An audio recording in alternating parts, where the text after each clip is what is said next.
There it is. There it is. We are all over that one. That's going to do it. Get up there, get up there, get up there, get up there, get up there!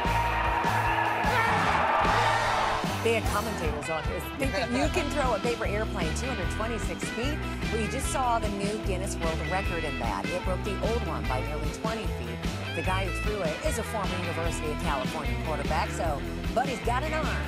He says that it took about a year to get this right, and that it took a lot of finesse and strength. I'll bet so. And there was a big crowd.